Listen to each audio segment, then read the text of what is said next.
News में आपके साथ ऋतिका थपलियाल। स्वागत है आप सभी का हमारे साथ हमारे इस खास कार्यक्रम में जुड़ने के लिए। मुद्दे की चर्चा में तमाम हमारे साथ आज राजनीतिक दल जुड़ रहे हैं। 5 राज्यों में विधानसभा चुनाव, जिसमें 4 राज्यों में भारतीय जनता पार्टी ने अपनी प्रचंड बहुमत से ऐतिहासिक जीत हासिल की है। वहीं अगर उत्तराखंड की बात करें, ऐतिहासिक जीत भारतीय जनता पार्टी ने हासिल की है। उसी को लेकर के आज खास चर्चा, बड़ी बहस में तमाम राजनीतिक दल इस वक्त हमारे साथ यहां पर जुड़ रहे हैं। उत्तराखंड में सियासी बवाल, अब किसके हाथों में आएगी कमान, इसी बड़े सवाल के साथ आज की इस बड़ी बहस की शुरुआत करने के लिए तमाम राजनीतिक दल इस वक्त हमारे साथ में जुड़ रहे हैं। शिव प्रसाद सेमवाल जी यूकेडी से इस वक्त हमारे साथ में जुड़ रहे हैं। स्वागत है आपका हमारे साथ इस खास कार्यक्रम में जुड़ने के लिए। भारतीय जनता पार्टी इस वक्त हमारे साथ पंकज डिमरी जी भाजपा से जुड़ रहे हैं। सर, स्वागत है आपका हमारे साथ इस खास कार्यक्रम में जुड़ने के लिए। कांग्रेस पार्टी से आशीष सैनी जी जुड़ रहे हैं, आपका स्वागत है। और आम आदमी पार्टी से उमा सिसोदिया जी इस वक्त हमारे साथ में जुड़ रही है, आपका भी स्वागत हमारे साथ इस खास कार्यक्रम में जुड़ने के लिए। उत्तराखंड में सियासी बवाल, किसके हाथों में आएगी कमान, इसी बड़े सवाल के साथ सबसे पहले पंकज डिमरी जी आपके पास में इसी बड़े सवाल के साथ आ रही हूं। क्या कहेंगे? माइक आपका म्यूट है, अनम्यूट कर लीजिए।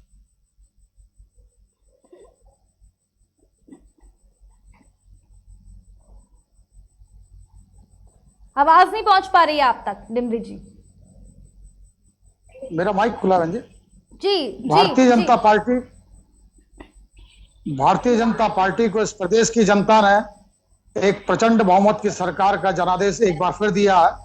तो सबसे पहले हम देवभूमि उत्तराखंड की जनता का आभार प्रकट करना चाहते हैं और आज जन अपेक्षाओं के अनुरूप एक बार फिर सरकार के गठन की प्रक्रिया प्रारंभ हो गई है। कुछ ही पल में नेता विधानमंडल दल का चयन होने के बाद परसों 23 तारीख को प्रदेश के नए मुख्यमंत्री और उनके साथ उनकी कैबिनेट शपथ लेगी और उसके साथ अगले 5 साल के लिए जो हमारे पास विकास का जो एजेंडा, विकास का जो जनादेश है, उसको पूरा करने के लिए भारतीय जनता पार्टी एकजुट होकर के काम करेगी। पंकज डिमरी जी, सरकार तो बन गई, लेकिन बड़ा सवाल वही है, मुख्यमंत्री के चेहरे को लेकर घमासान लगातार उत्तराखंड में देखने को मिल रहा है। डिमरी जी, कहीं कोई घमासान नहीं है बहन जी। विधानमंडल दल की बैठक चल रही है, केंद्रीय पर्यवेक्षक पहुंच गए हैं और आधे घंटे के भीतर इस प्रदेश के भावी मुख्यमंत्री का नाम आपके, हमारे और इस प्रदेश की जनता के सामने होगा। नहीं डिमरी जी, एक बड़ा सवाल ये उठता है, पुष्कर सिंह धामी, अगर मुख्यमंत्री पुष्कर सिंह धामी की बात की जाए, भारतीय जनता पार्टी ने अब की बार युवा सरकार मुख्यमंत्री पुष्कर सिंह धामी के चेहरे पर चुनाव लड़ा, आगे युवाओं की बात करी, युवा चेहरे की बात करी, लेकिन अब फिर आला कमान से फिर बड़े सवाल क्यों सामने आ रहे हैं? या मुख्यमंत्री को लेकर के जो होड़ कहीं ना कहीं भाजपा में देखने को मिल रही है, वो कई तरह के सवाल कहीं ना कहीं खड़े कर रही है भाजपा में। जब मुख्यमंत्री का चेहरा पहले से ही पुष्कर सिंह धामी थे, उसके बाद अब इस तरह की स्थिति क्यों पैदा हो रही है? डिमरी जी, एक दुर्भाग्यपूर्ण परिस्थिति रही हुई कि प्रचंड बहुमत मिलने के बावजूद भी दुर्भाग्यपूर्ण परिस्थितियों के कारण पुष्कर सिंह धामी जी अपने विधानसभा चुनाव को जीतने में असफल रहे। इसलिए इस तरह की कयासबाजियों का दौर लगा और स्वाभाविक है, ऐसे राजनीति में चर्चाएं होना स्वाभाविक है, कोई अस्वाभाविक विषय नहीं है।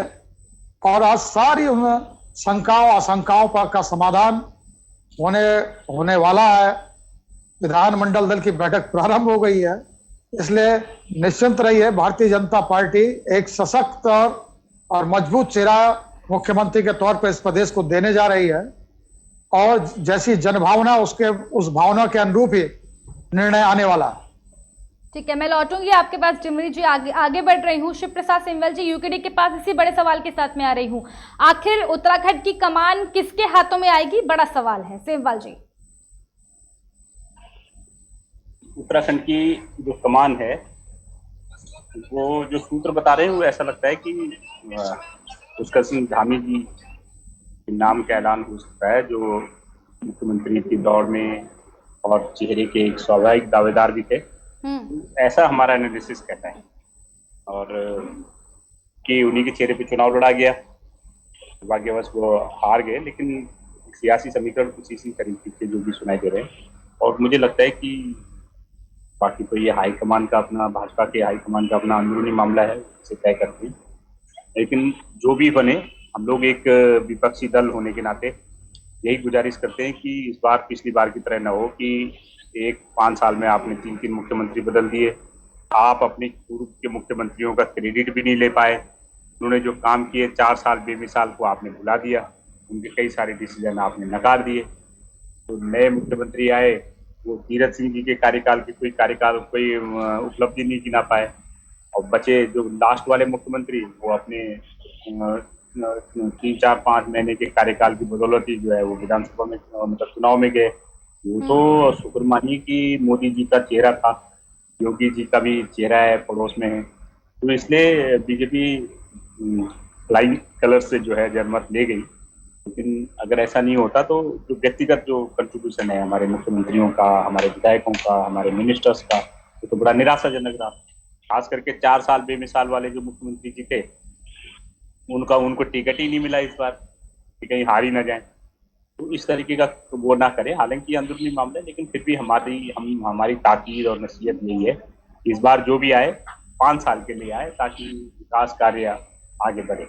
लेकिन सेमवाल जी, एक बड़ा सवाल ये भी उठता है, मैं ये सवाल उमा जी आपसे भी पूछ रही हूँ, जिस तरीके से विपक्ष यानी कि यूकेडी की बात करें, कांग्रेस की बात करें, आम आदमी पार्टी की बात करें, लगातार आपने जो है मुख्यमंत्री बदलने को जो है लगातार एक आप लोगों ने भी एजेंडा बनाया, लगातार इसको एक बड़ा मुद्दा कहीं ना 2022 के विधानसभा चुनाव को लेकर के बनाया, लेकिन जनता ने धरातल पर इसको साफ तौर पर खारिज कर दिया। जनता को कोई फर्क नहीं पड़ा 3 मुख्यमंत्री बदलने को लेकर। मैं आपके पास लौटूंगी सेमवाल जी, लेकिन उमा सिद्धू जी तुरंत आपका इस पर एक कमेंट। देखिए, जनता ने किस बात पर वोट दिया, किस बात पर वोट, आवाज आपकी कम आ रही है उमा जी। जैसे कि अभी सेमवाल ने कहा कि मोदी जी का चेहरा सामने था, मोदी जी के चेहरे पर ही चुनाव लड़ा गया। बीजेपी की हालत यह है कि चाहे प्रधान का चुनाव हो या प्रधानमंत्री का चुनाव हो, सारे चुनाव अकेले हो। मोदी जी के सिवाय इनके पास दूसरा नेता यहाँ नहीं है। रही बात पुष्कर सिंह धामी जी की, तो पुष्कर सिंह धामी जी का नाम तो और फोटो उस जो इनका एक सॉन्ग जो इन्होंने बनाया था, अपना चुनावी गाना जो बनाया था बीजेपी ने, उस तक में नहीं था। एक ऐसे में लिखा हुआ आता था इस बार मोदी धामी सरकार, मतलब वहां पर भी मोदी जी का चेहरा जो है बड़ी बेबाकी के साथ, प्रमुखता के साथ बीजेपी ने सामने रखा। तो कहीं ना कहीं ये चुनाव था फिर से मोदी जी वर्सेस दूसरी सभी पार्टियां होगी। तो आपने भी उमा जी शामिल तो आपने भी अरविंद केजरीवाल को करा। हालांकि बात यह है कि अरविंद केजरीवाल की जो गारंटी है वो चल नहीं पाई उत्तराखंड में कहीं ना कहीं। मैं इस चीज को स्वीकार करती हूँ, और ये इसमें हमें स्वीकार करने में कोई, मैं कहती हूँ, गुरेज नहीं है और कोई शर्म नहीं है। आम आदमी पार्टी ने बहुत पूरी तरह यहाँ पर हारा है। वो बात अलग है कि हम कह सकते हैं कि हमें इतना % वोट मिला और हम सभी उस जगह तीसरे नंबर पर थे, लेकिन वाकई में शर्मनाक हार हमारी रही, क्योंकि हमें इतनी बुरी हार की उम्मीद नहीं थी। और पूरी तरह से इस समय भूचाल आया हुआ है आम आदमी पार्टी में। लगातार हमारे संगठन की बैठकें चल रही हैं, लगातार हम लोग जो समीक्षा होती है उसकी बैठकें हमारी चल रही हैं। तो कहीं ना कहीं कहते ना कि एक अंधेरे के बाद ही उजाला होता है। हम लोग शायद और कॉन्फिडेंस का शिकार थे, उसके बाद ये जो अंधेरा हुआ है इसके बाद ये उजाला होगा। और जिस तरीके से पंजाब में पार्टी को एक भारी बहुमत के साथ वहां पर विजय मिली है, और हमें पूरी उम्मीद है कि अगर 5 साल हम लोग जनता के लिए काम करते रहे तो 2027 में आम आदमी पार्टी बहुत अच्छा प्रदर्शन उत्तराखंड में करेगी। ठीक है, मैं लौटूंगी आपके पास उमा सिसोदिया जी। पंकज टिमरी जी, इसी बड़े सवाल के साथ मैं आपके पास में आती हूँ। एक तरफ अरविंद केजरीवाल का कहना है कि पंजाब में हमने सरकार बनाई, प्रचंड बहुमत पंजाब में आम आदमी पार्टी को मिलता है। वहीं 4 राज्यों की बात करें तो भारतीय जनता पार्टी अव्वल नंबर पर है। चारों राज्यों में भारतीय जनता पार्टी सरकार बना रही है, लेकिन उसके बावजूद भी अभी तक शपथ ग्रहण नहीं करा पाई। 10 दिन हो गए। अरविंद केजरीवाल का कहना है कि पंजाब में उन्होंने मंत्रिमंडल भी बना लिए, शपथ ग्रहण भी करा दिया और काम भी उनका शुरू हो गया है, लेकिन भाजपा इतनी देरी क्यों कर रही है? डिमरी जी। रितिका जी, भारतीय जनता पार्टी की 4 राज्यों में सरकार है। एक बड़ा राष्ट्रीय दल है। विभिन्न राज्यों के मुख्यमंत्रियों के साथ साथ उन राज्यों में किस प्रकार का मंत्रिमंडल गठन होगा, इस बात को लेकर केंद्रीय पार्टी हाईकमान और वरिष्ठ नेताओं के बीच में विभिन्न दौर की चर्चाएं हुई। विभिन्न राज्यों में जैसे आपकी जानकारी में विधान परिषद के चुनाव हो रहे हैं, पार्टी के हाईकमान को उन सारी चीजों पे भी निर्णय लेना है। आम आदमी पार्टी एक केंद्र शासित राज्य में अरविंद केजरीवाल जी और आम आदमी पार्टी की सरकार थी। इस बार उनका विस्तार पंजाब में भी हुआ है। मैं इसके लिए उमा बहन जी को बधाई देना चाहता हूँ, शुभकामनाएं देना चाहता हूँ। और वहां पर उनका मुख्यमंत्री का चेहरा पहले से तय था, इसलिए उनकी सरकार जल्दी गठन हो गई और कहीं इसमें कोई ऐसी देरी नहीं है कि 2 दिन पहले क्यों हुआ, 2 दिन पीछे क्या हुआ। पंकज जो टिमरी अभी जी, उत्तराखंड में लगातार मुख्यमंत्री को लेकर के स्टेबिलिटी क्यों नहीं बनी रहती है सर? उत्तराखंड के मुख्यमंत्रियों की अगर हम बात करें, लगातार आप देखते हैं 3 बार आप ही की सरकार में मुख्यमंत्री बदल दिए। एक मुख्यमंत्री आप 4 साल बाद बदल देते हैं, उसके बाद एक मुख्यमंत्री आप कुछ महीनों बाद बदल देते हैं सर। आखिर स्टेबिलिटी क्यों है, क्यों नहीं आ पाती है बीजेपी में मुख्यमंत्री की अगर हम बात करें? देखिए, इस विषय को केवल भाजपा तक केंद्रित करने की आवश्यकता नहीं है, इसको हमको पूरे 20 साल के राजनीतिक इतिहास में समग्रता के साथ देखने की आवश्यकता है। निश्चित तौर पर राज्यों में राजनीतिक अस्थिरता का जो वातावरण है, लगातार मुख्यमंत्री बदलने की प्रक्रिया है, इसको कोई भी राजनीतिक व्यक्ति या राजनीतिक विश्लेषक इसको उचित नहीं मान सकता। और जो आपने सवाल किया, उमा बहन जी ने सवाल किया, या अनिल केजरीवाल जिस सवाल को उठा रहे हैं, भारतीय जनता पार्टी इसी बात की दिशा में विचार कर रही है कि कैसे सर्वसम्मति बना करके इस प्रदेश को नेतृत्व दिया जाए, ताकि ये सवाल जो अभी उठ रहा है ये आने वाले समय में न उठ रहे। एक राजनीतिक स्थिरता का वातावरण राज्य में बना रहे, ताकि विकास की जो गति है, विकास का जो डिमरी जी, एक त्रिवेंद्र सरकार की बात करें, त्रिवेंद्र सरकार के ऐतिहासिक कामों को जो है तीरथ सरकार बदल देती है। आप अगर हम पुराने मुख्यमंत्री की बात करें, पूर्व मुख्यमंत्री त्रिवेंद्र सरकार की बात करें, उनके कामों को आप ऐतिहासिक बताते हैं, उसके बाद उन्हीं कामों को आपके दूसरे मुख्यमंत्री बदल देते हैं, तो स्टेबिलिटी तो कहीं ना कहीं नहीं है सर। सवाल कई तरह के खड़े होते हैं और इसकी वजह से सर जो असर है वो कहीं ना कहीं जनता को देखने को मिलता है, जनता पर देखने को मिल रहा है। और जिस तरीके से सवाल दोनों पर है सर, कांग्रेस के ऊपर भी खड़े होते हैं मुख्यमंत्री बदलने को लेकर के, और आपके ऊपर भी कहीं ना कहीं खड़े होते हैं। और जिस तरीके से आप लोग मुख्यमंत्री बदलते हैं, उस तरीके से प्रदेश क्यों नहीं बदल रहा सर?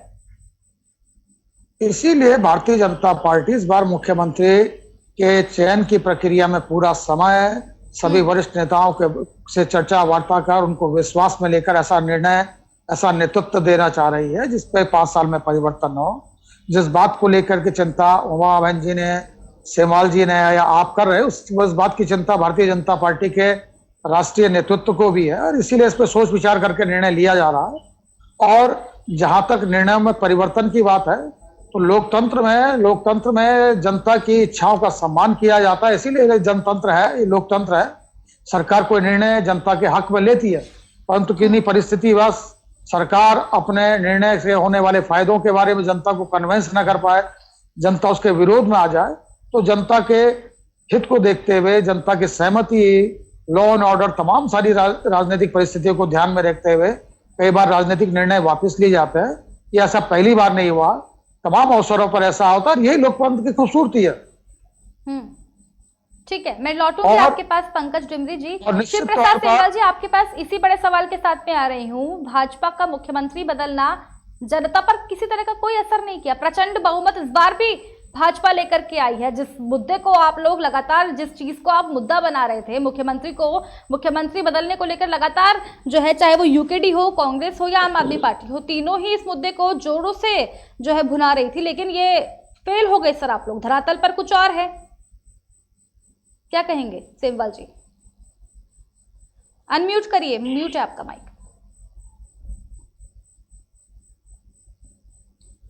म्यूट है आपका माइक, अनम्यूट कर लीजिए सेमवाल जी। ठीक है, रखिए अपनी बात को। मुख्यमंत्री बदलते रहने को लेकर के सबसे प्रथम दृष्टिया जो नुकसान होता है वो ये है कि एक मुख्यमंत्री जब पूर्व हो जाते हैं तो उनको पूर्व मुख्यमंत्री के रूप में जो सुविधाएं दी जाती हैं, उनको जो सिक्योरिटी दी जाएगी, जनरल वगैरह दिए जाएंगे, उनकी जो हाउस कीपिंग की व्यवस्थाएं की जाएंगी, उनको जो स्टाफ दिया जाएगा, उनको जो पेंशन्स दी जाएंगी, वो अपने आप में एक भारी भरकम खर्च, लायबिलिटी है। अगर 5 साल तक एक ही मुख्यमंत्री रहते तो हम इस राज्य की जनता के टैक्स के पैसे से तो पूर्व मुख्यमंत्रियों को दिए जाने वाली पेंशन और अन्य खर्चों की बचत हो सकती। इसलिए ये बड़ा दुर्भाग्यपूर्ण बयान था भाजपा के नेताओं का कि वो एक मुख्यमंत्री बदले या 10 मुख्यमंत्री बदले, उससे क्या फर्क पड़ता है। ये प्रचंड बहुमत का घमंड है जो बोल रहा है। मोदी जी के नाम पे जो बहुमत मिला है उसको ये लोग समझ नहीं पा रहे हैं कि ये उनकी योग्यता की बदौलत नहीं है, ये मोदी जी के प्रति अभी जो आम प्रचंड जनता का बहुमत के बाद विश्वास भी है। सेमवाल जी आप सवाल उठा रहे हैं बीजेपी के ऊपर। अरे मैं वही तो कह रहा हूँ, मोदी जी के कारण ही अभी भी प्रचंड बहुमत मिला है। आप ये देखिए, आप तो मोदी यूकेडी तो अपनी एक भी सीट नहीं निकाल पाई सेमवाल जी।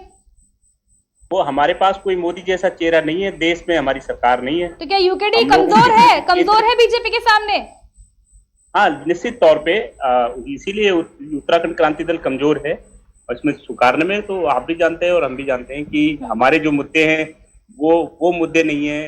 हमारे मुद्दे, हम अपने मुद्दों पे अडिग हैं, तो कानून से लेकर के, मूल निवास से लेकर के, आपकी राजधानी गैस है, लोकायुक्त जैसे मुद्दों को लेकर के जो मुद्दे अभी जनता को क्लिक नहीं करते। 21 साल हो गए सेमवाल जी, 21 साल हो गए, लेकिन यूकेडी पूरी तरीके से इस बार जो है नहीं, अभी तक एक भी बार सत्ता में नहीं आ पाई है। बड़े सवाल है, कहीं ना कहीं आपको अपने गिरेबान में झांकने की जरूरत है। जिस तरीके से आप जो है भाजपा कांग्रेस के ऊपर जो है सवाल उठा रहे हैं, इस बार तो एक भी सीट आप नहीं निकाल पाए सेमवाल जी।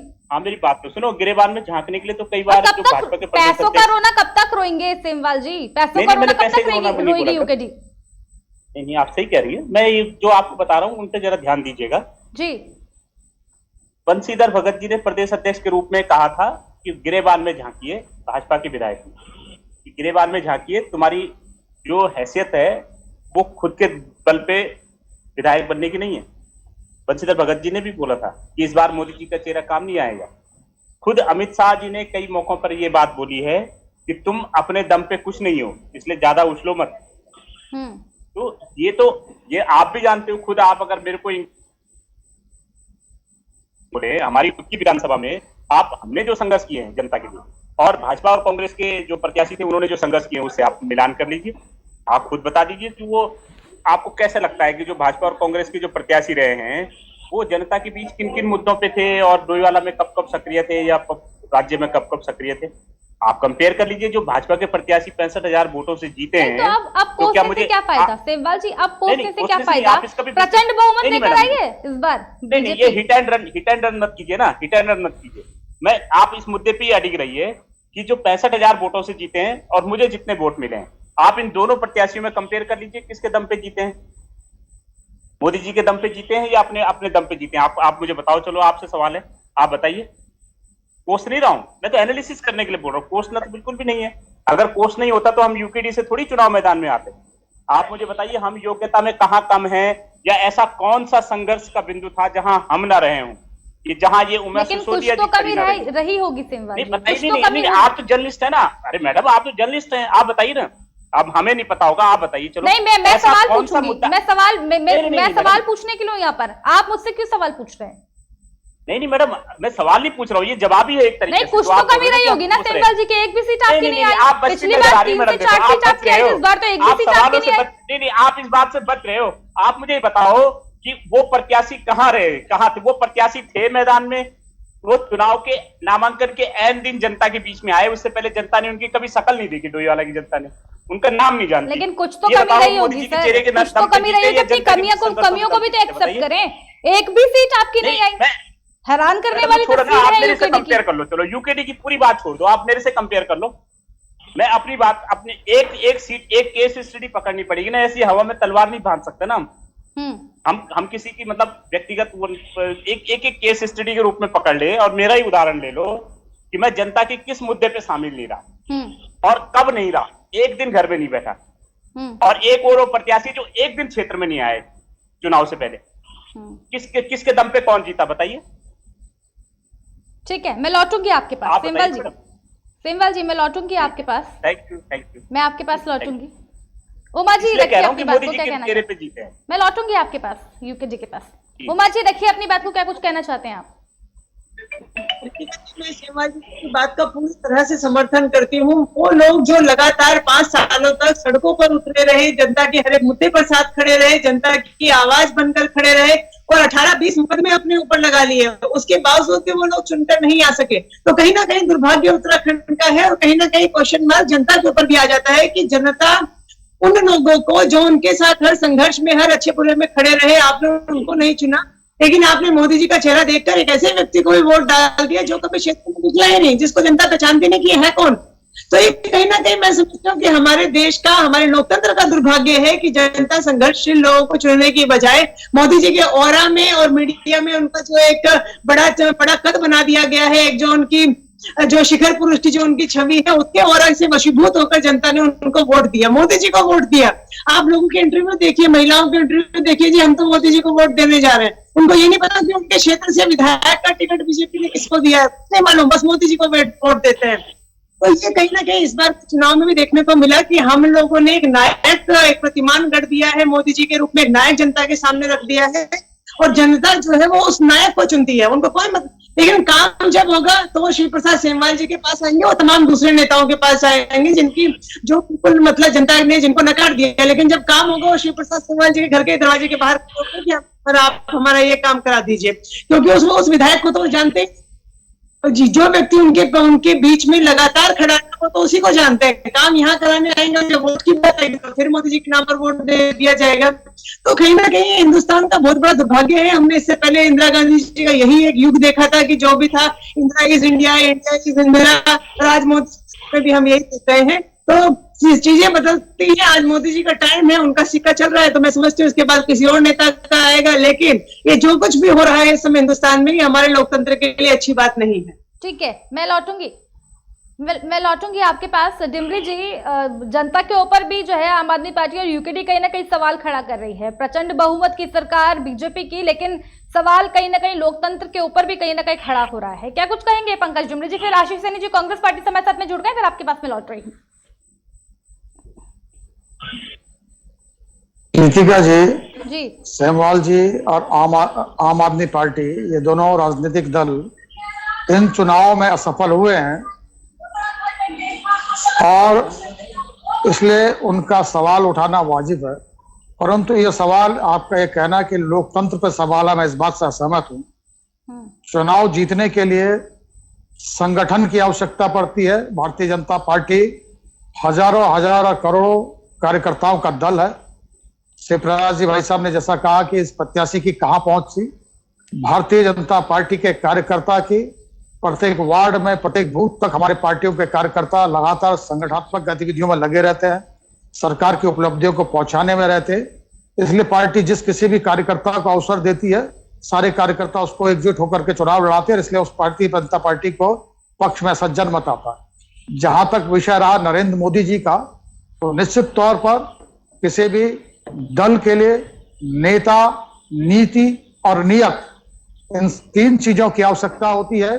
तो भारतीय जनता पार्टी के पास नरेंद्र मोदी जी, अमित शाह, योगी, पुष्कर सिंह धामी जैसा चेहरा था। हम इन चेहरों को लेकर इन चुनाव में गए, हमारे नेता थे, हमारी जो नीतियां थी, जिन राष्ट्रवादी नीतियों को लेकर हम जनता के बीच में गए और हमने अपनी नीयत भी जनता के सामने बताई, और जनता ने हमारे नेता, नीति और नियत पे विश्वास कर हमारे कार्यकर्ताओं को संगठन की शक्ति के आधार पर हमको मत दिया है। और उसका परिणाम है कि हमारे पास 47 सीटें जीत करके प्रदेश में प्रचंड बहुमत की सरकार बना रहे, और केवल उत्तराखंड में नहीं, उत्तर प्रदेश में भी, गोवा में भी, मणिपुर में भी। तो निश्चित तौर पर ये जनता का, भारत देश की पूरी जनता का भारतीय जनता पार्टी पर दिन प्रतिदिन विश्वास बढ़ रहा है, और भारतीय जनता पार्टी जनता के इस विश्वास पर दिन प्रतिदिन खरा उतरने का प्रयास कर रही है, और निश्चित तौर पे हम इस पर खरा उतरेंगे। ठीक है, मैं आऊंगी डिमरी जी, क्योंकि कई सवाल है पहाड़ों को लेकर, उत्तराखंड को लेकर के, चाहे वो शिक्षा की हम बात करें, अस्पतालों की हम बात करें, रोजगार की हम बात करें, क्योंकि बेरोजगारी दर हम सभी ने देखा है, लगातार इस पर चर्चा भी हमने करी है। आप सभी पैनलिस्ट लगातार मेरे साथ में यहाँ पर बैठे भी हैं। आशीष सैनी जी, मेरी आवाज आप तक पहुंच पा रही है? आशीष सैनी जी, बड़े सवाल के साथ आपके पास में आ रही हूँ, और यही बड़ा सवाल, उत्तराखंड में सियासी बवाल किसके हाथों में आएगी कमान? क्या लगता है आपको, कांग्रेस पार्टी किस तरीके से इस सियासी बवाल को देख रही है? आशीष सैनी जी, कांग्रेस पार्टी से सख्त हमारे साथ में जुड़ गए हैं। देखिए, हमने जब पिछली हमारी सरकार थी तब भी हमने यही बात कही थी जी कि भारतीय जनता पार्टी पूर्ण बहुमत लेने के बावजूद भी एक बेहतर सरकार देने में हमेशा विफल रही है, और आगे भी रहेगी। वो उसका एक प्रमुख कारण है कि भारतीय जनता पार्टी के जो लोग हैं, नेता हैं, जो कार्यकर्ता हैं, वो दरअसल जिन ऐसे एजेंडे पर, जिस काम से, जिस पार्टी की धारा से जुड़ते हैं, प्रैक्टिकली वो उससे नहीं जुड़े हुए हैं। आज के समय में हालात ये हैं कि अभी सरकार बनी है, अभी बड़ा रोध होकर, बड़ा लड़ झगड़ कर किसी तरह से एक आध मुख्यमंत्री का कैंडिडेट ही लेकर आएंगे, उनको शपथ दिला देंगे। और लगातार वो न तो मुख्यमंत्री अपना एजेंडा लागू कर पाएगा, ना इनका मैनिफेस्टो का एजेंडा लागू होगा, कोई काम नहीं होगा। हमने उत्तराखंड की जनता के सामने यही मुद्दे रखे थे कि स्थिर सरकार देने के लिए आपको परिवर्तन लाना चाहिए और कांग्रेस के लेकिन परिवर्तन रैली निकालने के बावजूद भी आशीष जी, परिवर्तन रैली निकालने के बावजूद भी परिवर्तन कहाँ देखने को मिला उत्तराखंड में? वो नहीं मिला। अब हम तो उत्तराखंड की जनता को नमस्कार करेंगे 100 बार कि हमने तो उनके रोजगार की और कई चीजों की बात की, सिलेंडर सस्ता देने की बात की, और जिस पर जिन बेरोजगारों के ऊपर आज बीजेपी के लोग हंस रहे हैं, एक जैसे कहते हैं रावण के अट्टहास को हम महसूस करते हैं कि लो हमने तुम्हें नौकरी नहीं दी है, तुम पर लाठीचार्ज किया, तुम्हें मारा पीटा और उसके बाद तुम्हारी वोट भी ले ली और अगले 5 साल तक फिर यही काम करेंगे। तो वो काम तो अब वो तो देखिए क्या है कि लोकतंत्र में एक मजबूरी है कि योग्यता से बेहतर, योग्यता से के ऊपर जो है आपका बहुमत है। अगर जनता की राय आपके पक्ष में नहीं है तो नहीं है। अब स्थिति ये है कि कांग्रेस ने अपने काम करने में कहाँ कमी रखी। पहली बात तो ये कि हमारे मैनिफेस्टो में और उसको मैनिफेस्टो को प्रचारित करने में हमारे से कोई कमी तो नहीं। कमी रही होगी क्योंकि चारों राज्यों की बात कर हमारी रहे जो कमी हैं। रही आम है, आदमी पार्टी हमारी आपसे ऊपर है, आम आदमी पार्टी कहीं ना कहीं आपसे ऊपर है। 5 राज्यों की अगर बात करें, 5 राज्यों में कांग्रेस की स्थिति किस तरीके की है आपको बताने की जरूरत नहीं है, वो आंकड़े आपको दिखाने की जरूरत नहीं है। कहां पर आप स्टैंड कर रहे हैं? 5 राज्यों में कांग्रेस सरकार बनाने जैसी स्थिति में नहीं थी। आशीष सैनी जी, आखिर क्यों कांग्रेस इतना पिछड़ रही है? और बड़ा सवाल, जिस तरीके से लगातार आम आदमी पार्टी उभर कर आ रही है, पंजाब में आम आदमी पार्टी सरकार बना चुकी है, कांग्रेस कहां स्टैंड कर रही है सर? देखिए, मैंने पहले भी कहा कि आम आदमी पार्टी का जो मूवमेंट है वो किस प्रकार का मूवमेंट है। आम आदमी पार्टी को समझने में अभी हिंदुस्तान की जनता को थोड़ा सा समय और लगेगा क्योंकि अभी नई पार्टी है, लेकिन ये किस तरीके से आई है और अभी कर क्या रहे हैं। आप ध्यान दीजिए कि जिस वक्त अरविंद केजरीवाल जी ने 2013 में एक धरना आयोजित किया था दिल्ली में, जिसमें अन्ना हजारे का आमरण अनशन की एक नौटंकी चली थी। उस नौटंकी में सबसे बड़ा चित्र अगर उस मंच के पीछे लगाया गया था तो महात्मा गांधी जी का था, और पंजाब के मुख्यमंत्री ने बनते ही सबसे पहले जो फोटो हटाई, वहां से गायब की है, वो पंजाब के मुख्यमंत्री की है। पंजाब के मुख्यमंत्री ने महात्मा गांधी की फोटो हटाई है। अब आप दूसरी बात सुनिए, एक बार सुन लीजिए, कोई बात मैं आ रही हूँ। मैं आपको यही बता रहा हूँ कि उन्होंने महात्मा गांधी की फोटो हटाई और भगत सिंह की फोटो लगाई। अब मैं इनसे एक सवाल पूछता हूँ कि अगर भगत सिंह की फोटो लगाई है तो सुभाष चंद्र बोस की फोटो क्यों नहीं लगाई? क्या सुभाष चंद्र बोस का योगदान देश की आजादी में कम है? क्या 18 क्रांतिकारी है, उनका योगदान कम है? क्योंकि पंजाब में देखिए, बिल्कुल सीधा सीधा इस तरह की राजनीति करना कि हम कैसे छल कपट करके कैसे वोट ले आए, इन्होंने नहीं, मुझे आम आदमी पार्टी से कोई शिकायत नहीं है। आम आदमी पार्टी तो आरएसएस का, राष्ट्रीय स्वयंसेवक संघ, जो हिंदुस्तान में हमेशा दोगली नीति, दोगले चेहरे और दोगली सोच का परिचिन रहा है, तो उसने अपना एक सेकुलर फेस लॉन्च कर दिया है, अपनी एक ऐसे सेकुलर फेस को लॉन्च कर दिया है कि जो कांग्रेस की वोट को काटने का काम करेगा। आम आदमी पार्टी का एजेंडा जब से उमा सिसोदिया जी प्रवक्ता बनी होंगी और आपके चैनल पे इन्होंने बोलना शुरू किया होगा, तब से इन्होंने कांग्रेस के खिलाफ तो बोला होगा। और आज भी मैं उत्तराखंड में हम मात्र 19 सीट लेकर विपक्ष में बैठे हैं और 48 सीट लेकर आम आदमी पार्टी से डर रही है क्या कांग्रेस? भारतीय पार्टी की सरकार से तो ये मैत्री मैच खेलेंगे और लास्ट में क्या इनका उद्देश्य क्या होगा? पार्टी से डर रही है क्या कांग्रेस पार्टी? नहीं, हमें कोई डर नहीं है आम आदमी पार्टी का। आम आदमी पार्टी का दरअसल डर नहीं है। आम आदमी पार्टी ने जिस छल का इस्तेमाल किया है वही छल बीजेपी कर रही है। अभी हमारे मित्र बैठे हैं जो भारतीय जनता पार्टी के प्रवक्ता हैं, ये अभी सरकार बनी है, इनके मुख्यमंत्री शपथ भी लेने जा रहे हैं, लेकिन अभी तक भी ये खुद भी, मैं भाजपा के बहुत लोगों से अभी 10 दिन के दौरान भी मिला हूं, तो सब लोगों की स्थिति यही है कि यार होगा क्या अगले 5 साल तक। वो सब एक दूसरे के चेहरे की तरफ देख रहे हैं कि जो निराशा का माहौल पहले रहा है वही निराशा का माहौल आगे रहने वाला है। और आम आदमी पार्टी, निराश होने की आवश्यकता नहीं है। पुष्कर सिंह धामी विधानमंडल दल के नेता के रूप में चयनित हो चुके हैं। अजी आप चिंता ना करें, आप ही बदलेंगे और आप नए मुख्यमंत्री का स्वागत भी करते दिखेंगे मुझे, डिमरी जी, चिंता ना करें। लेकिन मैं आम आदमी पार्टी के बता दूं, अभी पंजाब में सरकार बनी है और पंजाब में सरकार बनने के बाद अभी आप उनको 3 महीने का समय दे दीजिए। 3 महीने के बाद आप पंजाब सरकार के जब काम के आकलन करेंगे तो जो इनके भाषणों में उत्तराखंड में और कई राज्यों में रहता है, ये सिर्फ आम आदमी पार्टी इस वक्त की बड़ी अपडेट केकेडी की स्क्रीन पर सबसे पहले आपको दे रहे हैं। पुष्कर सिंह धामी एक बार फिर से मुख्यमंत्री का चयन उनका हो गया है। इस वक्त की बड़ी अपडेट आपको दे रहे हैं। पूर्व मुख्यमंत्री एक बार फिर से मुख्यमंत्री पुष्कर सिंह धामी एक बार फिर से मुख्यमंत्री आला कमान ने उनको ही ये जिम्मेदारी सौंपी है। हमारा डिबेट का टॉपिक, हमारी चर्चा का जो विषय है, उत्तराखंड में सियासी बवाल, किसके हाथों में आएगी कमान। तो आपको बता दें, पुष्कर सिंह धामी के हाथों में एक बार फिर से उत्तराखंड की कमान आ गई है। युवा मुख्यमंत्री, युवाओं में जोश, कहीं ना कहीं जो डैमेज कंट्रोल, एक डैमेज कंट्रोल की भी अगर हम बात करें, डैमेज कंट्रोल भी कहीं ना कहीं पुष्कर सिंह धामी ने किया था। क्योंकि अगर TSR 1 की बात करें, TSR 2 की बात करें, दोनों में भी एक घमासान था, लेकिन उसके बाद जो पुष्कर सिंह धामी को लाया गया, एक युवा मुख्यमंत्री को लाया गया, कहीं ना कहीं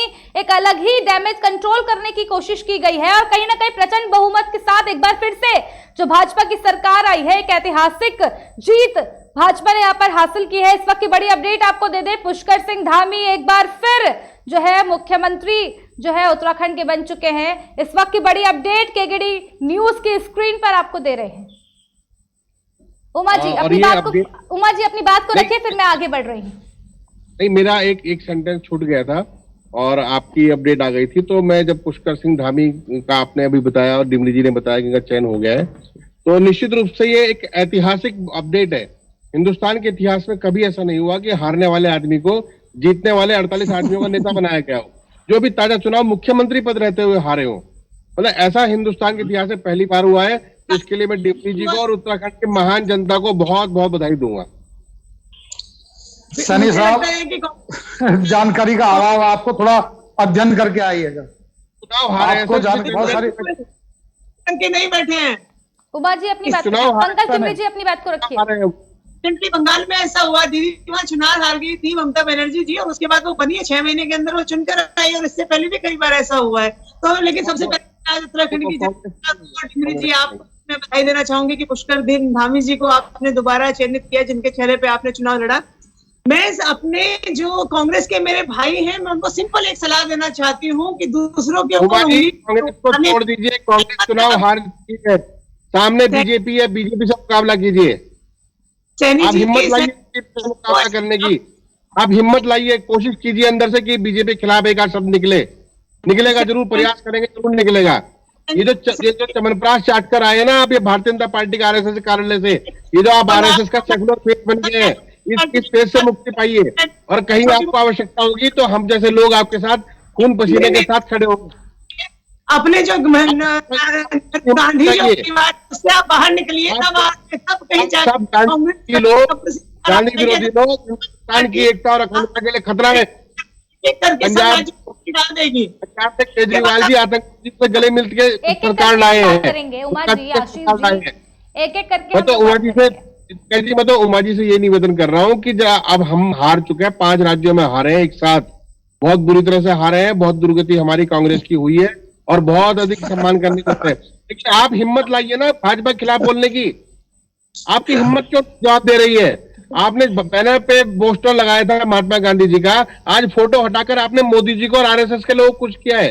इससे देश का कोई भला नहीं होगा। अगर महात्मा गांधी जी की फोटो हटाकर देश का लाभ हो रहा हो तो मैं कह रहा हूँ पूरे हिंदुस्तान से गायब कर दीजिए उनकी फोटो। आप नोट पर भी। आशीष जी लौट रही हूँ, आशीष जी लौट रही हूँ। उमा सिसोदिया जी अपनी बात को रखिए। देखिए सैनी जी, हमारा अगला जो टारगेट है इस समय, हमने चुनाव जीत लिया, पंजाब में चुनाव जीता, उत्तराखंड में हारे, बुरी तरह हारे, पर कुछ परसेंटेज वोट लेके आए। यहाँ पर लगातार चुनावी मंथन चल रहा है, लेकिन अभी उत्तराखंड का चुनाव जो है वो थोड़ा दूर की कौड़ी हो गया है। तो इस समय जो दिल्ली का पूरा फोकस है वो पूरी तरह से गुजरात की तरफ को मुड़ चुका है। और गुजरात में किसकी सरकार है वो आपको पता है। आम आदमी पार्टी पूरी मजबूती के साथ इस समय गुजरात को फोकस किए हुए है कि अगर जिस तरीके से हमने वहां के नगर निगम चुनाव में सूरत में सीटें जीती हैं, अगर आम आदमी पार्टी अच्छा परफॉर्मेंस करती है गुजरात में, तो हमारे लिए बहुत बड़ी बात होगी और हम सीधी टक्कर बीजेपी को दे पाएंगे, क्योंकि कांग्रेस की स्थिति गुजरात में बहुत खराब है। कांग्रेस की वोट कैसे काटते हैं इसके प्रयास करेंगे। धन्यवाद आपका।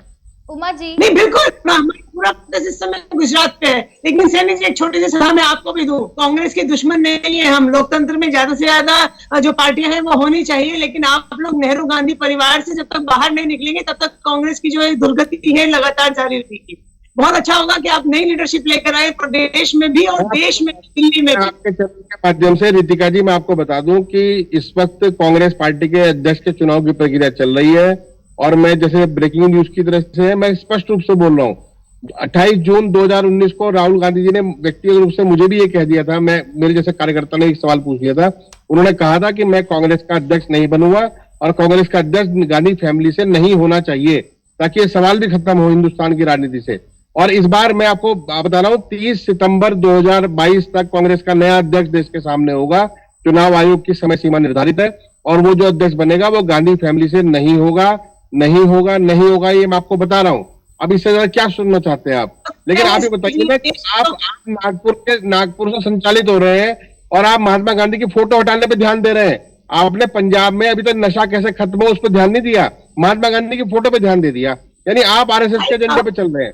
महात्मा गांधी जी से इतनी नफरत है तो आपने फोटो लगाई क्यों थी आम आदमी पार्टी ने, केजरीवाल जी ने जब आंदोलन किया? मत लगाते। और आप खालिस्तान का झंडा लेके घूम लो और अब बनाओ, खालिस्तान बनाने की बात करो, आतंकवादियों से गले मिलो, उनको जैसे बीजेपी ने पुलवामा के आरोपियों को संरक्षण दिया, आप खालिस्तान का आरोपियों को संरक्षण दीजिए। देश मजबूत करने की जिम्मेदारी कांग्रेस पर थी और कांग्रेस निभाएगी। हार गए पंजाब में, आपको उम्मीद थी कि आप दोबारा सरकार बना पाएंगे, अब आप सरकार नहीं बना पाएंगे। आप चाहे आप खालिस्तान बोले, आतंकवादी बोले,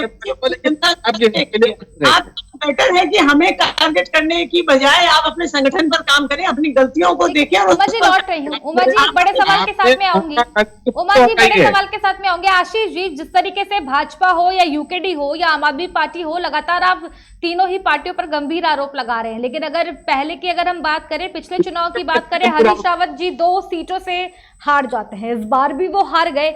आखिर कौन है कांग्रेस पार्टी की इस हार का मुख्य जिम्मेदार? आखिर कौन है? आप अपने गिरबान पर न झांक करके दूसरों पर लगातार आरोप प्रत्यारोप कर रहे हैं। आशीष जी, ये सवाल है तो मैं जवाब दे रहा हूँ। कांग्रेस पार्टी की हार का जिम्मेदार, मैं बिल्कुल आपके चैनल को बहुत सारे लोग, उत्तराखंड के लोग जरूर देखते हैं, कांग्रेस पार्टी की हार के जिम्मेदार कांग्रेस के लोग हैं, चाहे पंजाब में हो, चाहे यहाँ पर हो, या कहीं पर भी हो।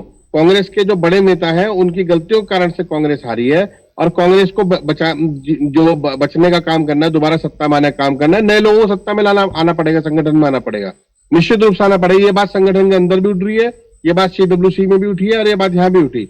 और जैसे इससे पहले मैंने एक बात रखी है कि हमारा जो कांग्रेस का नए अध्यक्ष क्योंकि नॉन गांधी फैमिली से होंगे, ये बात तो खुद राहुल जी ने और सब लोगों ने बिल्कुल स्पष्ट रूप से कर दी है। कुछ प्रक्रियाएं होती हैं वो भी, और कुछ राजनीतिक चीजें होती हैं, उसमें देरी हुई है। अगर मैं ये मानता हूं अगर ये देरी 1 साल पहले हम नया अध्यक्ष का चुनाव कर चुके होते, क्योंकि सोनिया जी ने भी कहा कि आप अध्यक्ष का चुनाव करिए, लेकिन संगठन में कुछ कोरोना होने के कारण से, कोविड के कारण से नहीं हो पाया समय पे चुनाव, तो वो नुकसान हमें उठाना पड़ा है। बहुत सारे नए जनरेशन के, नए कांग्रेस के लोग, ये बहुत यंग लोग आज बहुत मजबूती से गांधी और नेहरू की विचारधारा को लेकर आगे बढ़ने का काम कर रहे हैं और करना चाहते हैं, देश को मजबूत करना चाहते हैं। लेकिन देश को कमजोर कौन कर रहा है? देश को कमजोर कर रहे हैं झूठ बोलने वाले लोग। मैंने कभी भी यूकेडी के संबंध में, यूकेडी के नेताओं के संबंध में कभी नहीं कहा कि उन्होंने जनता के बीच में झूठ बोला है, मैं कभी नहीं कहता। लेकिन आम आदमी पार्टी और बीजेपी ने हमेशा झूठ बोला है। यूकेडी के अंदर जो मैं समझ पाता हूँ कि यूकेडी के साथ तालमेल में कमी है। मैं तो हाथ बढ़ाकर कह रहा हूँ कि उत्तराखंडियत की अगर बात करने वाली पार्टी है तो वो केवल कांग्रेस रही है। और उत्तराखंड क्रांति दल क्योंकि क्षेत्रीय दल है, अपनी क्षेत्रीय आवश्यकताओं को पूरा करने का, क्षेत्रीय समस्याओं को समाधान करने का जो रास्ता है वो केवल कांग्रेस के माध्यम से निकल सकता है। आप यूकेडी को लेकर के भी कई तरह की चीजें कह रहे हैं, लगातार कहते भी हैं। कांग्रेस पार्टी तो लगातार सत्ता में रही है, चाहे वो अगर हम पहाड़ों की बात करें, स्वास्थ्य को लेकर के तमाम तरीके के सवाल खड़े होते हैं सर, शिक्षा को लेकर के तमाम तरीके के सवाल खड़े होते हैं। आज तक गैरसैंण राजधानी को लेकर के भी आपने कुछ नहीं किया, इस बार भी गैरसैंण राजधानी को लेकर के हमेशा आप राजनीति करते हैं। आप भाजपा, आम आदमी पार्टी तो चलिए नई पार्टी है, लेकिन कांग्रेस पार्टी भी लगातार सत्ता में रही है सर। फिर आज तक गैरसैंण का जो मुद्दा है आखिर वो क्यों हल नहीं हो पाया? बड़ा सवाल है, कहीं ना कहीं कांग्रेस को देखने की जरूरत है अपने गिरबान में। दीपिका जी, आपका सवाल गलत है। गैरसैंण को राजधानी बनाने की मांग का समर्थन कांग्रेस ने किया। कांग्रेस ने वहां बिल्डिंग बनाने का काम, शिलान्यास का काम भी कांग्रेस पार्टी के शासनकाल में हुआ और आज वो भवन बनकर तैयार खड़ा हो गया है। तो आज उसकी घोषणा करने का काम तो उस सरकार का जो वर्तमान में चीफ मिनिस्टर बैठे हुए हैं।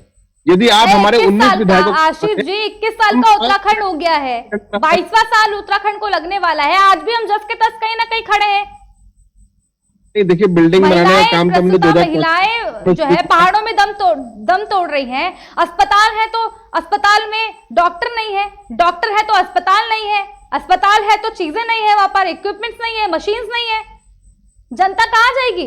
आखिर पहाड़ों में अगर इस तरीके की चीजें हो रही हैं, लोग दम तोड़ रहे हैं, नवजात शिशु दम तोड़ रहे हैं, इसका जिम्मेदार कौन है सर? अल्ट्रासाउंड वाला, अल्ट्रासाउंड है तो अल्ट्रासाउंड चलाने वाला नहीं है, कौन है इसके जिम्मेदार? कांग्रेस पार्टी भी तो उतनी बार सत्ता में रही है जितनी बार बीजेपी रही है। ये सवाल दोनों पर कहीं ना कहीं खड़े होते हैं और लगातार यही सवाल यूकेडी भी कहीं ना कहीं उठाती है। तुरंत जवाब आपका, यूकेडी के पास आ रही, फिर आऊंगी आपके पास उमा जी। आपने अपने सवाल में ही मेरी बात का जवाब दे दिया है। आपने कहा कि अल्ट्रासाउंड मशीन है, चलाने वाला नहीं है, तो मशीन आ गई लेकिन चलाने वाला नहीं मिल पाया। यही कमी थी, ये जो कमी थी ये पूरी नहीं हो पाई थी। हमने अभी के मैनिफेस्टो में ये कहा था कि स्वास्थ्य सेवाएं बिल्कुल निःशुल्क होंगी और दवाइयां। कब तक लिखते रहेंगे, कब तक लिखते रहेंगे आशीष जी? कब से लिख रहे हैं मैनिफेस्टो में ये चीजें? पहाड़ों को दुरुस्त करेंगे, पहाड़ों की शिक्षा बेहतर बनाएंगे, पहाड़ों पे अस्पताल को चकाचौंध करेंगे, लेकिन आज तक पूरी नहीं हो पाई सर। वो गांव के गांव खाली हो गए हैं। सामरिक दृष्टि से भी अगर देखा जाए तो युद्ध के लिए भी सामरिक दृष्टि से भी बड़े सवाल कहीं ना कहीं है, बड़ी चुनौतियां कहीं ना कहीं खड़ी है। मैं लौटूंगी आपके पास में शिव प्रसाद सेमवाल जी, इन्हीं सवालों पर तुरंत आपकी प्रतिक्रिया, फिर आ रही हूं बीजेपी और आम आदमी पार्टी के पास। माइक म्यूट है सेमवाल जी। आप मुझे सवाल दोहरा देंगे क्या? सवाल वही है, कांग्रेस पार्टी भी लगातार सत्ता में रही, चाहे वो गैरसैंण का मामला हो या स्वास्थ्य सेवाओं की बात की जाए, अस्पतालों की बात की जाए, शिक्षा की बात की जाए, कांग्रेस लगातार भाजपा पे आरोप लगाती है। अब आम आदमी पार्टी को भी कहीं ना कहीं उसमें घसीट रही है, लेकिन कांग्रेस के ऊपर भी कहीं ना कहीं बड़े सवाल खड़े होते हैं, जिस तरीके से, क्योंकि कांग्रेस भी लगातार सत्ता में रही है। लेकिन आज भी मैनिफेस्टो में वही मुद्दे होंगे, लेकिन धरातल पर कहां दिख रहे हैं सर? बात तो सही है, इसीलिए तो मैं कहता हूँ कि दिल्ली वाले दल सबसे बड़ा छल, इसीलिए थोड़ा ना कहता हूँ, इसीलिए कहता हूँ। और उत्तराखंड क्रांति दल को चुनने के पीछे भी यही बड़ा एक रीजन था कि दिल्ली वाले दलों के डीएनए में ही ये बात हुई है कि वो लोग उत्तराखंड का भला करेंगे, क्योंकि जब तक कोई भी पार्टी की कमान दिल्ली से बाहर के लोगों के पास रहेगी, उत्तराखंड से बाहर के लोगों के पास रहेगी, तब तक वो लोग उत्तराखंड को एक उपनिवेश समझेंगे, एक मुनीम की तरह मुनीम बिठा के यहाँ पे सरकारें चलाना चाहेंगे, रिमोट कंट्रोल से अपने हाथ में रख के सरकारें चलाना चाहेंगे। और जब तक ऐसा होगा तब तक वो लोग अपना भला करेंगे, उत्तराखंड का भला नहीं करेंगे।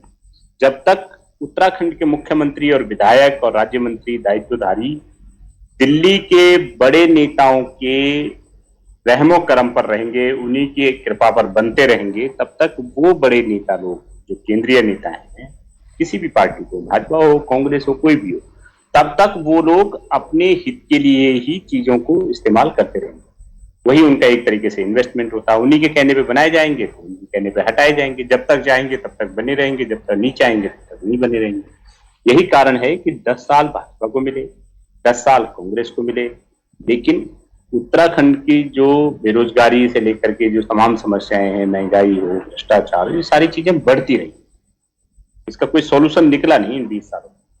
और अभी के जो हालात हैं, जिस तरीके से यहाँ पर गवर्नमेंट भाजपा ने रिपीट की है, अभी के जो हालात हैं उसको देख करके जो लगता है कि इन्होंने जिस तरीके से जनमत का अपहरण किया है, यहाँ की जनता ने मोदी जी के नाम पे कमल के फूल पर मोहर लगाई है, उसको लेके कहीं से भी नहीं लगता कि भाजपा के जितने नेता रहे हैं वो किसी तरीके से योग्य रहे हैं।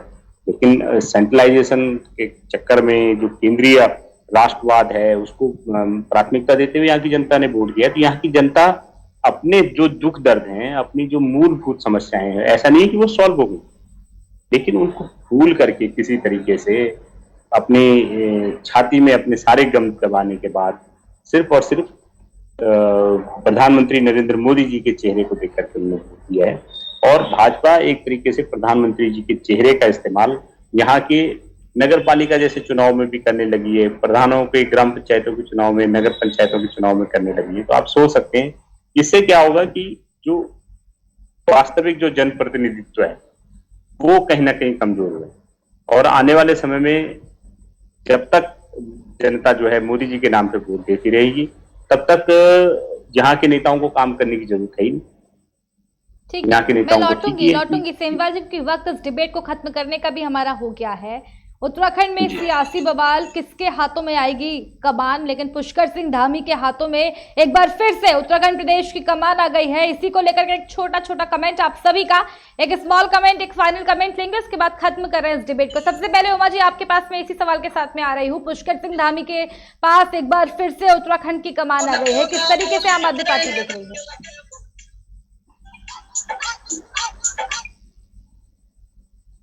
उमा जी मेरी आवाज अब तक पहुंच पा रही है? संपर्क कहीं ना कहीं उमा जी से हमारा टूट रहा है। सबसे पहले डिमरी जी आपके पास सवाल के साथ में आ रही हूं, क्या कहेंगे? 1 मिनट का आपका छोटा सा कमेंट।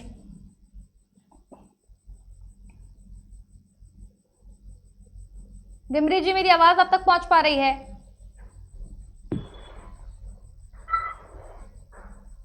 आशीष सैनी जी, आशीष सैनी जी माइक अनम्यूट कर लीजिए। एक आखिरी कमेंट आपका, पुष्कर सिंह धामी के पास एक बार फिर से उत्तराखंड की सियासत की कमान आ गई है कि किस तरीके से देख रही है कांग्रेस पार्टी, क्या कुछ कहना चाहेंगे? नहीं, हम लोग बीइंग ए पॉलिटिकल पार्टी नए मुख्यमंत्री के रूप में वो आए हैं, बहुमत वाली सरकार के साथ आए हैं। हम उनको शुभकामनाएं देंगे कि 5 साल तक टिके रहें और जिस मैनिफेस्टो को वो लेकर आए वो पूरा करने का काम करें। उत्तराखंड के लिए अगर एक भी काम होगा तो हमें खुशी होगी, और जहां पर ये सरकार गड़बड़ करेगी वहां हम लोग उनके आलोचना करते हुए उनके खिलाफ भी बोलेंगे और उस काम को सही कराने का भी काम करेंगे। और नई सरकार बनी है, नए मुख्यमंत्री, मैं नए मुख्यमंत्री ही कहूंगा, तो इनका बहुत बहुत स्वागत हमारी तरफ से, दिल खोल के स्वागत है, कोई ऐसी बात नहीं है।